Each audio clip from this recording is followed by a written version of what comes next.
अस्सलाम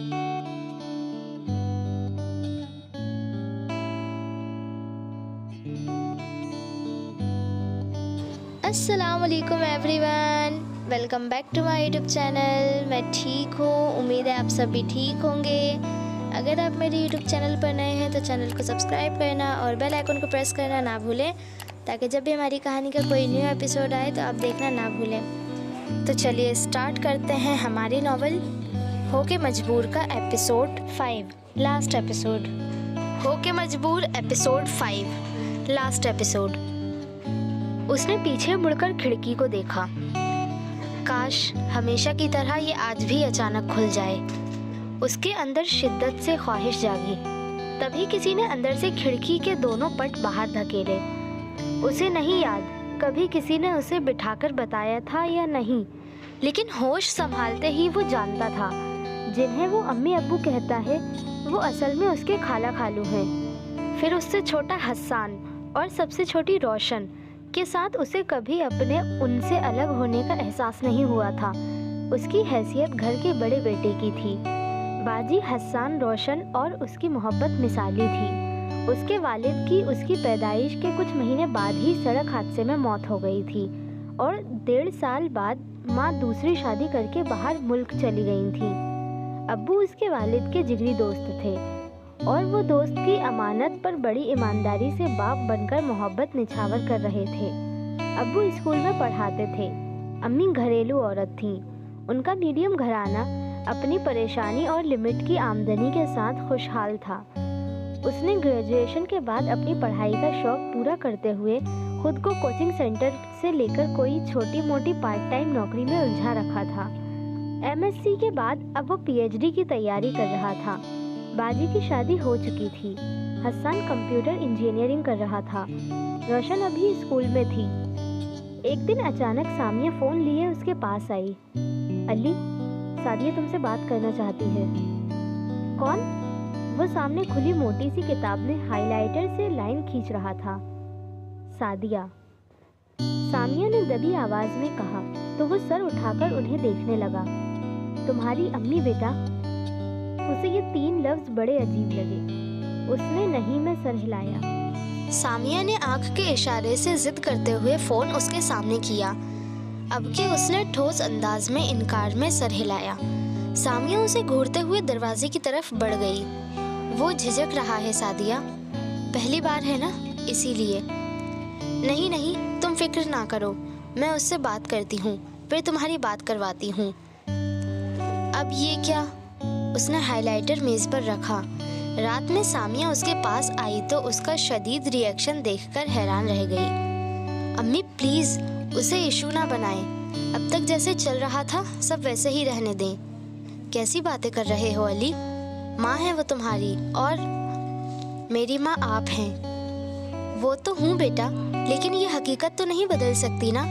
उसने तुम्हें जन्म दिया है। इससे पहले कभी बात नहीं की और अब इतने अरसे बाद बात करने का सुनकर अजीब लग रहा है मुझे। उसने ईमानदारी से कहा। खुद को तैयार करो, एक बार बात करोगे तो आगे सब आसान होगा। आगे क्या? वो अगले महीने आ रही हैं यहाँ। अली अपनी जगह छोड़कर खड़ा हो गया। यहाँ मतलब इस घर में? हाँ। सामिया को उसका हर रिएक्शन हैरान ही कर रहा था। अम्मी, उसके लहजे में इनकार था। अली, तुम्हारा ये रिएक्शन मैंने कबूल नहीं किया था। इतने साल जैसे गुजर गए हैं, उन्हें कहें बाकी ज़िंदगी भी वैसे ही गुजार दें। ऐसे ना कहो बेटा। सामिया की आवाज़ में दुख था। इतने साल तरसी है वो, उसकी प्यासी ममता। उसकी हंसी ने सामिया की बात मुकम्मल नहीं होने दी। ये क्या बदतमीज़ी है? सॉरी अम्मी, लेकिन आपकी ये इमोशनल बातें मुझे हंसी आ रही है। छोटे बच्चे को छोड़कर अपनी दुनिया बसाने वाली औरत के लिए ऐसे इमोशनल अल्फाज मिसफिट लग रहे हैं। ऐसा ना कहो, वो मजबूर थी बेटा। हाँ, मजबूर। उसने लंबा खींचते हुए वो अल्फाज दोहराया। इतने बरसों की मजबूरी अब ख़त्म हो गई। हाँ, उस पर पाबंदियाँ लगाने वाली उसकी सख्त सास अब इस दुनिया में नहीं रही। अली ने कुछ नहीं कहा। وہ میز کی دراز میں کچھ تلاش کرنے لگا۔ اگر اس پر سب نے دباؤ نہ ڈالا ہوتا اور وہ مجبور نہ ہوتی تو کبھی تمہیں چھوڑ کر نہ جاتی۔ سامیہ کو اس کی چپ نے حوصلہ دیا۔ ایسی کیا مجبوری تھی امی؟ اسی شرط کے ساتھ شادی کرتی کہ بیٹا بھی ساتھ ہوگا۔ اگر یہ ممکن نہ تھا تو کم سے کم اسی شہر یا اسی ملک میں کرتی۔ یہ بھی مشکل تھا تو کم سے کم کانٹیکٹ تو رکھ سکتی تھی نا۔ اس وقت کے حالات تم نہیں جانتے، اسی لیے ایسا کہہ رہے ہو۔ تمہیں پیچھے چھوڑنے کا فیصلہ اس کے لیے بھی آسان نہیں تھا۔ امی میرا دل نہیں مانتا، پلیز مجھے اب اتنے دنوں بعد تعلقات بحال کرنے کو نہ کہیں۔ یہ بات یہی ختم کر دیں۔ علی، سامیہ کے دل میں اس لمحے کوئی خوف جگہ بنا رہا تھا۔ تم میری بات سنو، شاید تمہاری سوئی محبت جاگ جائے۔ امی کینسر کے لاسٹ اسٹیج میں تھیں۔ ان کی خواہش تھی کہ ان کی زندگی میں سعدیہ اپنے گھر کی ہو جائے۔ وقت کم تھا، ایسے میں تمہارے ابو نے اپنے بچپن کے دوست فیضان سے بات کی۔ ان کی فیملی کو بھی سعدیہ پسند آ گئی، فوراً شادی بھی ہو گئی۔ شادی کے بعد ہی امی کا انتقال ہو گیا تھا۔ دونوں بھائی پہلے ہی الگ ہو چکے تھے۔ ابھی امی کے انتقال کو 6 مہینے بھی مکمل نہیں ہوئے تھے کہ فیضان والا حادثہ ہو گیا اور سعدیہ تمہیں لے کر ابا کے پاس آ گئی۔ تمہاری دادی، دادا، تایا، چچا کسی نے سعدیہ یا تمہیں روکنے یا اپنے ساتھ رکھنے کی کوشش نہیں کی تھی۔ ابا کو بیٹوں سے کوئی امید نہیں تھی۔ ان کی خود غرضی اور امی کی جدائی نے پہلے ہی انہیں توڑ دیا تھا۔ رہی صحیح کسر سعدیہ کی ویبگی نے پوری کر دی۔ وہ ہر وقت یہی بات کرتے رہتے، ان کو کچھ ہو گیا، وہ بھی اچانک کسی دن دنیا سے چلے گئے تو سعدیہ کا کیا ہوگا؟ جان پہچان اور ملنے ملانے والے بھی جلد سے جلد سعدیہ کی دوسری شادی کا مشورہ دیتے تھے۔ ابا بہت چڑچڑے ہو گئے تھے۔ ہر وقت کی فکر نے انہیں عجیب مایوسی اور جلد بازی میں ڈال دیا تھا۔ ان حالات میں سعدیہ خود کو قصوروار اور بوجھ سمجھنے لگی تھی۔ کئی رشتے آئے مگر کہیں بات نہ بنی، کوئی تمہیں ساتھ رکھنے کے لیے تیار نہیں تھا۔ اس دوران ذاکر کا رشتہ آیا جو کچھ دن کے لیے بلکہ شادی کرنے کے لیے ناروے سے یہاں آئے تھے۔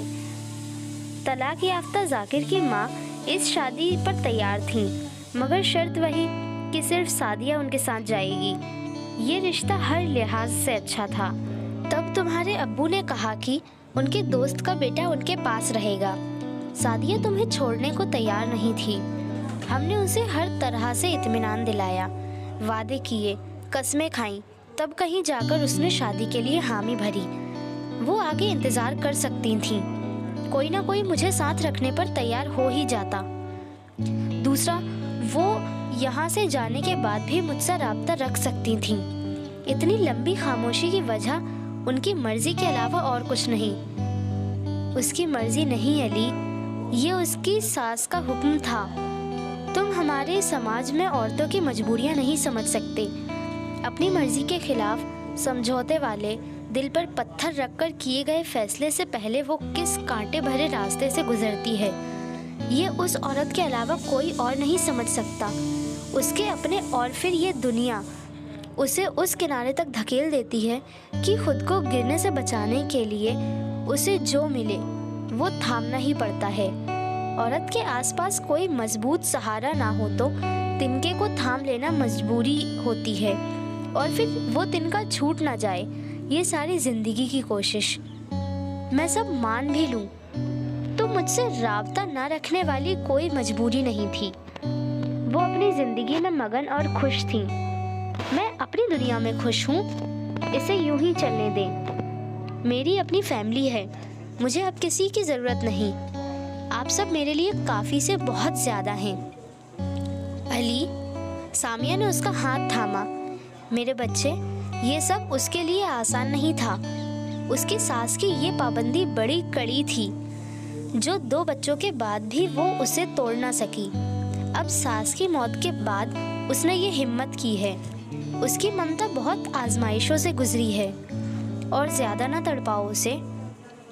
امی، اس نے سامیہ کے ہاتھ سے اپنا ہاتھ نکال کر سامیہ کے ہاتھ تھاما۔ سچ یہ ہے की समझदारी के शुरुआती दिनों के अलावा मैंने कभी उनके बारे में नहीं सोचा। अब्बू और आपने मेरे लिए ऐसी कोई खाली जगह ना छोड़ी थी जहाँ कोई महरूमी जगह बना पाती। वो ज़रा ठहरा, मेरी बात आपको शायद अच्छी ना लगे, लेकिन अब उनकी आमद, ममता, मोहब्बत और आजमाइश का जिक्र मुझे बिल्कुल अच्छा नहीं लगता। मैं नहीं मान सकता कि वो इतनी मजबूर थीं कि फ़ोन पर राब्ता नहीं कर सकती थीं। अगर ये मोहब्बत के दावे सही हैं तो कई मौके थे जब उन्हें मुझे फ़ोन करना चाहिए था।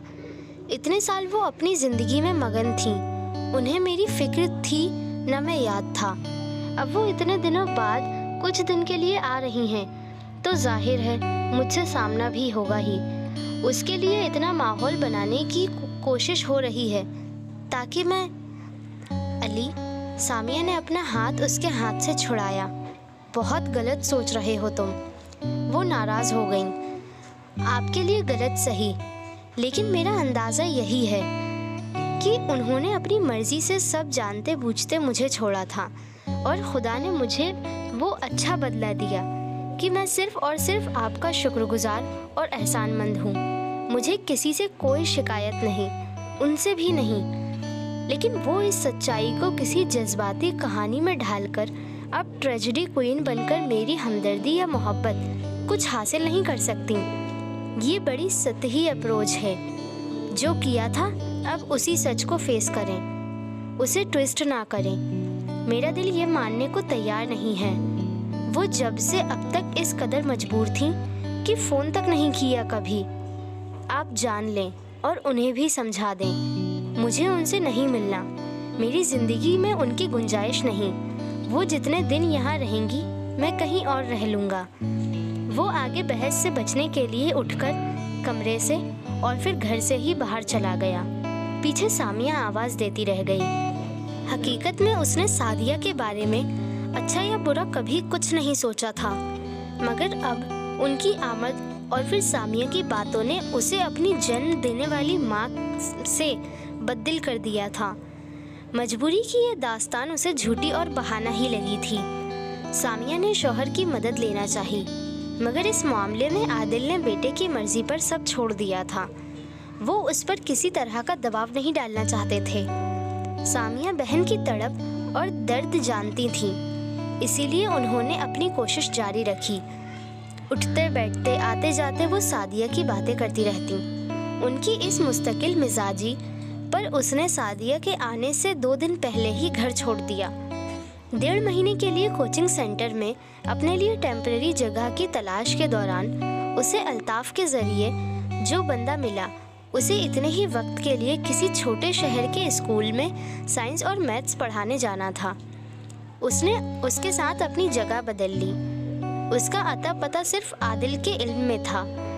सामिया, बाजी, हसन और रोशन को उसने घर से निकलने के बाद फ़ोन पर पैगाम भेजा था कि सादिया के जाने तक वो घर से दूर रहेगा, उनके जाने के बाद आ जाएगा। सामिया की कॉल्स और मैसेजेस का सिलसिला देखकर उसने पुराना नंबर स्विच ऑफ करके वक्ती इस्तेमाल के लिए दूसरा नंबर ले लिया था। सादिया से भागकर वो जहाँ पहुँचा, वो जगह उसे सामिया की बातों की सच्चाई याद कराने के लिए मुनासिब साबित हुई थी। 2 तन्हा मोहताज औरतों की मजबूरियों ने उसे अपनी माँ की मजबूरी और हालात समझने पर मजबूर कर दिया था। फिर एक और जज्बे से मजबूर होके उसने पल भर में अपनी ज़िंदगी का सबसे बड़ा फैसला अम्मी अब्बू की मर्जी, मशवरे और इजाज़त के बगैर कर लिया। तभी अब्बू की कॉल आई और एक और फैसला पल भर में हो गया। वो बच्चों के जांचे पर्चे देकर स्कूल से घर आया तो दादी सो रही थीं और हादिया कहीं नहीं थी। उसके पास वक्त नहीं था, देर होती तो बस छूट जाती। घंटी के जवाब में दरवाज़ा रोशन ने खोला। भाई, उसे देखते ही उसने चीख मारी। असद ने अपना बैग उसकी तरफ उछाला। सलाम करते हैं, यूँ चीखते नहीं। उसकी आवाज़ से जवाब में सब एक साथ हॉल में दाखिल हुए थे। सामिया के साथ वो नया चेहरा उसे अजनबी नहीं लगा। उसने दरवाजे में खड़े खड़े ही सलाम किया। सामिया ने नम आंखों से मुस्कुराकर उसे और फिर शुक्र भरी नज़रों से शौहर को देखा। लरजती आवाज से कहते हुए सादिया आगे बढ़ी। उसके चेहरे पर बेयकीनी, खुशी, जुदाई के जख्म, दर्द और तड़प के साए सब एक साथ लहरा रहे थे। वो भी झिझकते हुए 2 कदम आगे आया, फिर रुक गया। सादिया उसके सामने आकर ठहर गई। वो उसका चेहरा थामना चाहती थी, उसका माथा चूमना चाहती थी, उसके हाथ सब चूमना चाहती थी, उसे सीने से लगाकर उसकी खुशबू अपने अंदर उतारना चाहती थी। वो ऐसी प्यासी थी जिसके सामने अचानक समंदर आ गया था। बड़े बर्दाश्त से मुस्कुराकर उन्होंने पूछा, कैसे हो बेटा? इनकी ज़िंदगी में उसके तसव्वुर और ख्वाब की गिनती मुमकिन ना थी, जो आज इस वक्त हकीकत में ढला था। ठीक हूँ, उसकी हिचकिचाहट और उलझन साफ थी। आप कैसी हैं? उसने पूछा और सादिया बर्दाश्त खो बैठी। आंसुओं के बीच कोई लफ्ज़ उनकी ज़बान से अदा नहीं हो सके, तो उन्होंने जल्दी से यूं सर हिलाया मानो उसकी तसल्ली के लिए जवाब ज़रूरी हो। देर हुई तो वो परेशान हो जाएगा।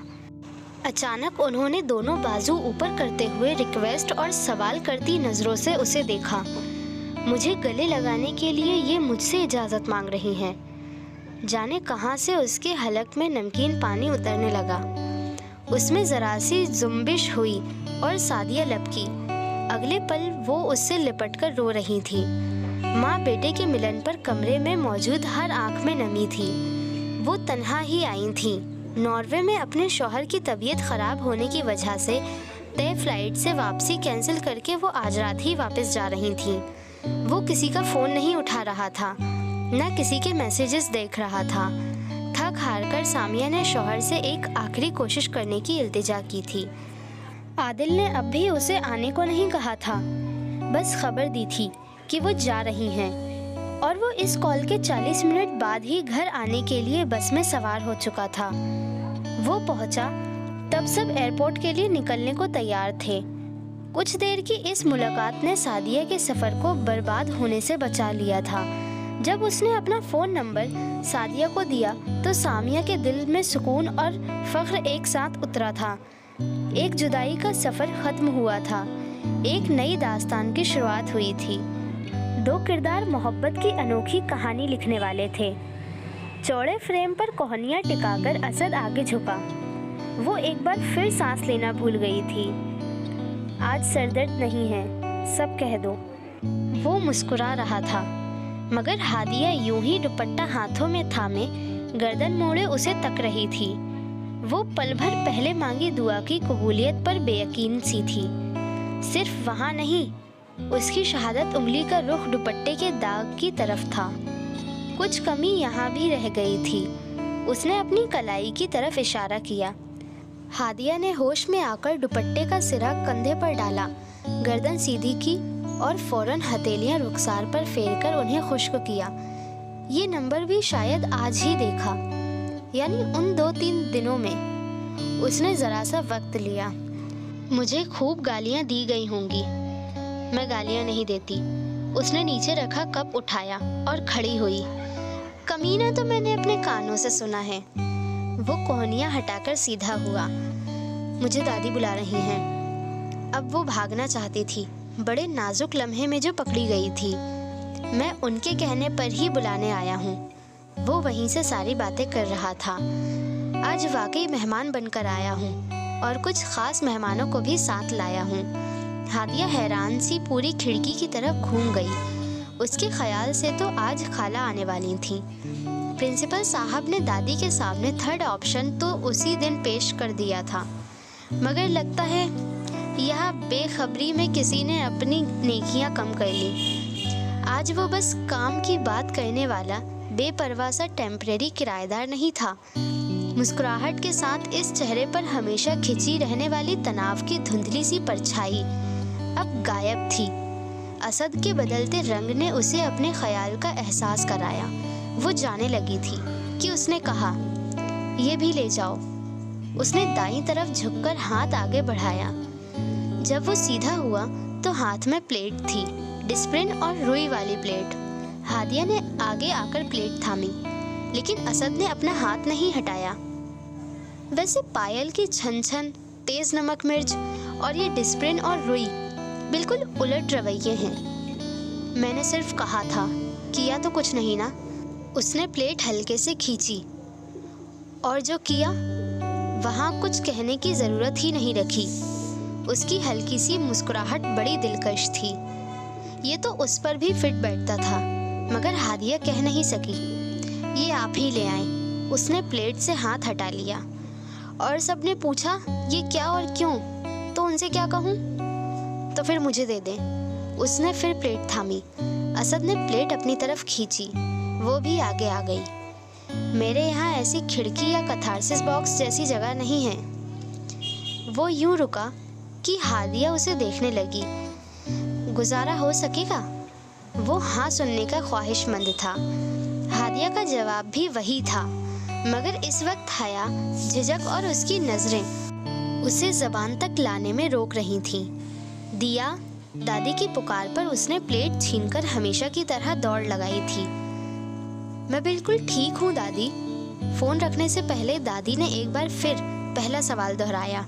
जिंदगी में पहली बार वो दोनों एक दूसरे से इस कदर दूर थीं। शादी के बाद और मकान बेचने के बावजूद वो सबकी जिद पर भी हादिया के साथ रहने पर राजी नहीं हुई। आखिर में हादिया के ससुराली घर के करीब किराए के मकान में रहने पर मान गए थे। हादिया की जिम्मेदारी से बचते ही उन्होंने बेटे को उसकी आखिरी जिम्मेदारी याद दिलाई कि मुझे हज और उम्रे के लिए तुम्हारा साथ ज़रूरी है। हादिया के लिए इनकार के बाद अब उन्हें माँ को भी तो मनाना था। सो जल्द ही उनके वीज़े और टिकट सब का इंतज़ाम हो गया और वो उम्रे के लिए चली गईं। आप मेरी और यहाँ की बिल्कुल फ़िक्र ना करें। वहाँ इबादत में दिल लगाएं और हम सब के लिए खूब दुआएं करें। जी खुदा हाफिज़। वो फ़ोन रख के पलटी तो उसकी अधूरी छोड़ी सलाद की प्लेट सामिया सजा चुकी थी। ये ले जाओ और अली को भी बुला लो। उन्होंने उसे प्लेट थमाई। दादी इससे पहले सामिया से बात कर चुकी थीं। जी। उसने हॉल में आकर प्लेट मेज़ पर रखकर आवाज़ लगाई, रोशन, हसन, आ जाएं, अब्बू आप भी। कमरे की तरफ मुंह करके ऊंची आवाज़ के बाद उसने सोफे पर अखबार में गुम आदिल से कहा। वो अखबार रखकर दस्तरखान पर आ गए। अली कहाँ रह गया? कमरे में है, मैं देखती हूँ। दिया। किचन से हॉल में आती सामिया ने उसे रोका। वो फ़ोन पर बिजी होगा तो मत बुलाना उसे, बल्कि तुम भी ठहर जाओ, उसी के साथ खाना खाना। हम शुरू करते हैं। वो सर हिलाकर कमरे की तरफ बढ़ी। उसके लिए दिया को क्यों भूखा रखा जाए भाई? पीछे से अब्बू की आवाज़ सुनकर उसने मुस्कुराते हुए कमरे का दरवाज़ा खोला। सामिया ने ठीक कहा था, वो फ़ोन पर बात कर रहा था। आहट पर उसने रुख मोड़ा। जी इंशाअल्लाह जल्द। उसका अंदाज बता रहा था। दूसरी तरफ सादिया है। उसकी हल्की आवाज़, धीमा लहजा और चेहरे का रंग सब मोहब्बत के इजहार थे। अल्लाह हाफिज़। उसने फ़ोन बंद किया। अरे क्यों रख दिया? करते ना बात। हो गई थी बात, तुम्हारी वजह से नहीं रखा। उसने छेड़ने वाले अंदाज में कहा तो हादिया ने उसे घूरा। चले, सब खाने पर इंतज़ार कर रहे हैं। वो पलटकर दरवाजे की तरफ जाने लगी थी कि असद ने उसके सामने आकर रास्ता रोका। झूठ, उसने पूरे यकीन से कहा। हादिया ने भवें चढ़ाई। अम्मी को मालूम है इस वक्त कॉल कहाँ से होती है। हादिया ने समझने वाले अंदाज में सर हिलाया। इसीलिए उन्होंने तुम्हें मेरा साथ देने के लिए रुकने को कहा होगा। अब वो इस घर में इस तरह की बातों की आदी होती जा रही थी। वो सभी एक दूसरे के मिजाज और बर्ताव के सही अंदाजों और पेशगोइयों की सलाहियत रखते थे। असद आगे बढ़ने लगा तो उसे उल्टे कदम पीछे चलना पड़ा। बात हो गई है तो चले अब। घर में एक बंदे की पेश कदमियों का अंदाज़ा उसे भी होने लगा था। असद ने उसे और पीछे जाने से रोका। मुझे खाने की तलब नहीं इस वक्त, लेकिन ये वक्त खाने का है। उसने तेजी से बात काटी। मिसेस अली असद, दुनिया के हर काम का तय वक्त हो सकता है, लेकिन मोहब्बत के लिए कुछ मिनटों का नहीं, सारा वक्त होता है। बल्कि उसके लिए तो सारा वक्त तय भी कम है। सच तो ये है कि जिंदगी भी कम। पहले तय कर ले, क्या कहना चाहते हैं। उसे हंसी आ गई। आप समझ तो गई हैं मैडम, असद ने मुस्कुराते हुए कहा। वो उसे मुंह चिढ़ाती हुई तेजी से बाहर चली गई। आपने हमारी कहानी की एंडिंग सुनी। आपको हमारी कहानी कैसी लगी हमें कमेंट करके ज़रूर बताएं। अगर पसंद आई हो तो लाइक कीजिए, कमेंट कीजिए, शेयर कीजिए और चैनल को सब्सक्राइब करना ना भूलें। तो चलिए मिलते हैं हम एक न्यू नॉवल के साथ। तब तक के लिए खुदा हाफिज़ and thank you for watching.